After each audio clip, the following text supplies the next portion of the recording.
Dear Mr. Congressman, as a friend, I feel an obligation to explain to you why I cannot support you in the Charity Appropriations Bill. My conviction stems from an incident that happened just last winter.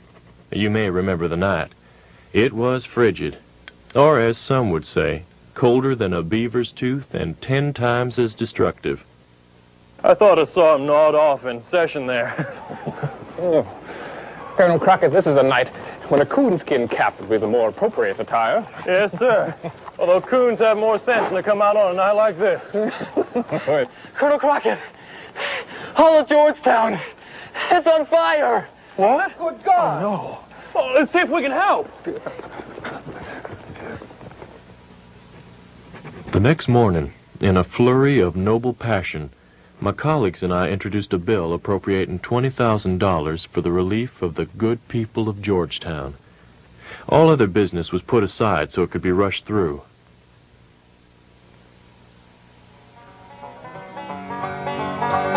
Hey, give me that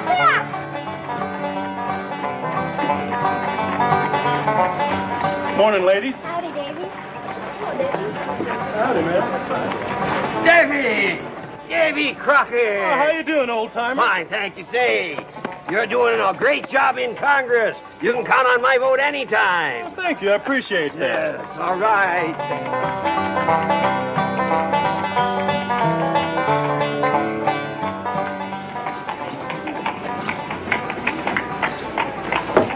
Mr. Bunce, almost forgot your change. You're a fair man, Mr. Higgins.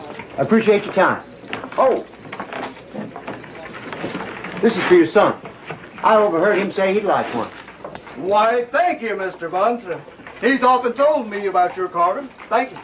See you next week. Good morning to you, sir. I'm Colonel Crockett. And I overheard your name to be Bunce. I believe there's a man named Bunce in my district. I believe you're right, Colonel. Well, if you're headed home, Mr. Bunce, I'd appreciate riding along with you. It's not often I get a chance to jaw with my constituents. And since it's just... Since it's election time. Well, yes. All right. I'll get my horse. I had heard about this man from various sources. He was not what you would call sophisticated. He had a reputation for having a shrewd political eye, and I thought if I played my cards right, his influence could make my candidacy untouchable. But the ride proved to be uncomfortable in more ways than one.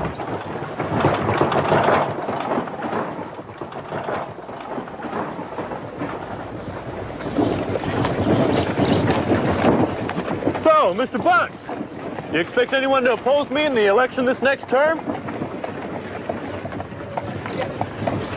Made this jerky myself. I like it hot. Well, as I understand it, Mr. Bunce, I won't if I have your help. Now, word has it you're a man of influence in this county. What is your opinion of my first term in office? Well, Colonel, I think you've done some darn noble things. And some criminal ones. I will never vote for you again. Criminal? You said criminal, Mr. Bunce? I demand an explanation of what you meant. Forgive my seeming rudeness, Colonel. I didn't mean to insult you.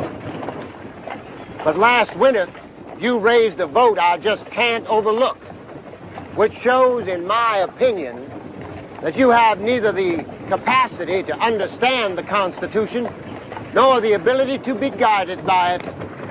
I'm afraid I don't follow you, Mr. Bunce.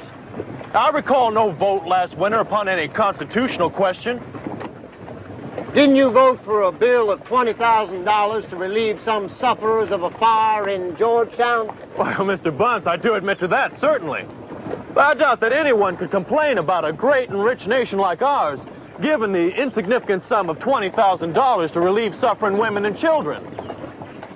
Colonel, if you have the right to give to one, you have the right to give to all. And since the Constitution neither defines charity nor stipulates the amount, you are at liberty to give whatever you think proper to whomever you darn wish. So you see, Colonel, this opens a big barn door, not only for fraud, corruption, and favoritism on the one hand, but for robbing the people on the other. No, sir, Colonel. Congress has no right to give charity. Well, Mr. Bunce, you seem to be one of those men who likes to criticize without providing any solutions or alternatives. Colonel, I dare say, if any of the individual members of Congress had felt any real sympathy for the people of Georgetown, they, or some of them wealthy men in and around Washington, could have given $20,000 without so much as a sneeze. No doubt, those same folks applauded you the loudest because you relieved them of the necessity of giving by giving what was not yours to give. So you see, Colonel, you have violated the Constitution on what I consider a vital point. It is a precedent dangerous to the country. For when Congress begins to stretch its power beyond the boundaries of the Constitution, there is no limit to it, and therefore no security for the people. My place is just up ahead here. I tell you, Mr. Congressman, in that moment, all the praise I had generated for myself because of my so-called noble Georgetown deed grew as worthless as the dust on my congressional boots. I wanted to argue with him, to justify at least some part of my action. But as I sat there, searching desperately for a point to contest, I saw that there was none. Because this simple farmer of remarkable intelligence and insight was absolutely and totally right. Whoa. You can tie your horse up over there.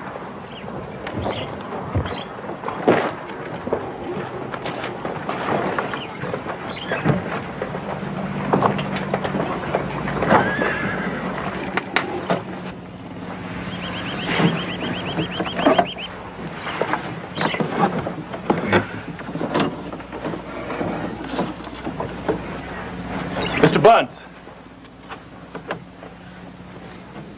as embarrassing as this is for me, I do admit to you, sir, that if I'd had your clear, hard sense and understanding of the Constitution, I'd have put my head in the cannon before I'd given that vote.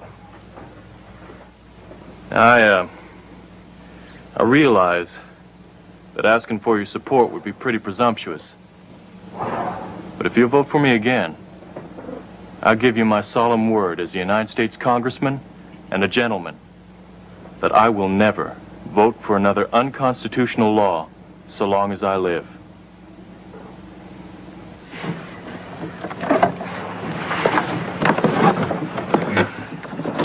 I tell you, sir, Mr. Bunce had the uncanny ability to make a man sweat like he was caught between a she-bear and her cub. I didn't quite know what to expect next.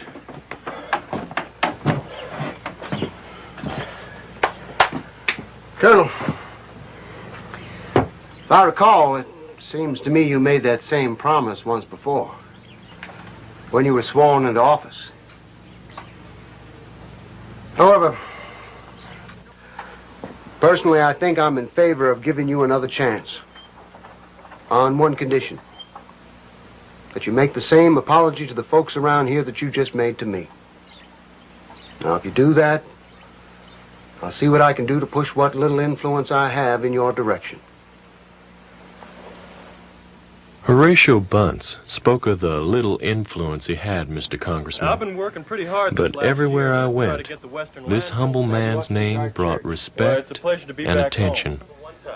and allowed me opportunities to appeal to the people. Did you ever kill a bear? I was fortunate to spend several nights with different members of my constituency and became reunited with a treasure of simple ways and simple talk. Most importantly, I was able to spend many hours with Horatio Bunce. We often talked of the principles and affairs of government. About a week later, at a big Look at get-together, all those people there, Colonel Crockett. Got a good crowd for you to talk to. Fine crowd. About ready to talk to these good folks? Indeed I am. All righty. Folks, please gather round.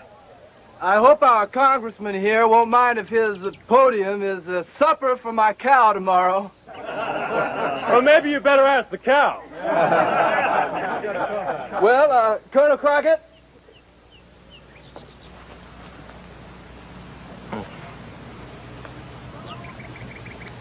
Fellow citizens, or rather friends and neighbors, in this book, there's a proverb that says, before honor comes humility. You're looking at a man who's eaten of that apple. Now, many of you I've come to know well during the past couple of weeks, and my eyes have been opened up to truths which ignorance or prejudice or pride had hidden from my view. I want to acknowledge publicly what I've been telling some of you privately. I made a mistake. I voted for an appropriation of money which was unconstitutional and morally wrong. I see now that my error has or will cost you in multiple ways. I understand more clearly how destructive a noble cause can become when it's under the direction of a misguided politician, and a cocky one at that. I will never make that same mistake again. Now, I had planned to ask for your votes today, but I cannot. I simply ask for your forgiveness, not only as a congressman, but as a human being. Thank you.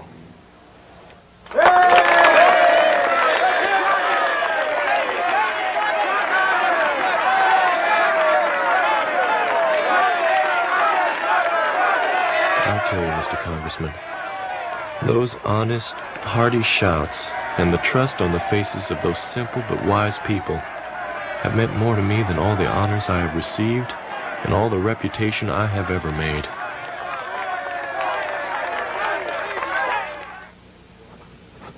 And that is why, sir, when you introduced the bill to aid the widow of that distinguished naval officer, I must vote no, for I cannot contribute to another act of unconstitutionality. I shall offer a suggestion that instead of an illegal appropriation to a charity case, that I, as the first, offer 1 week's salary to a private fund. And I'm sure that if every member of Congress will do the same, it will amount to more than the bill initially intended. Sincerely, Colonel David Crockett.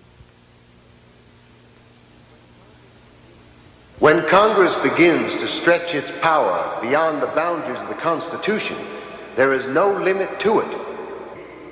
The Constitution neither defines charity nor stipulates the amount. You are at liberty to give whatever you think proper to whomever you darn please, by giving what is not yours to give.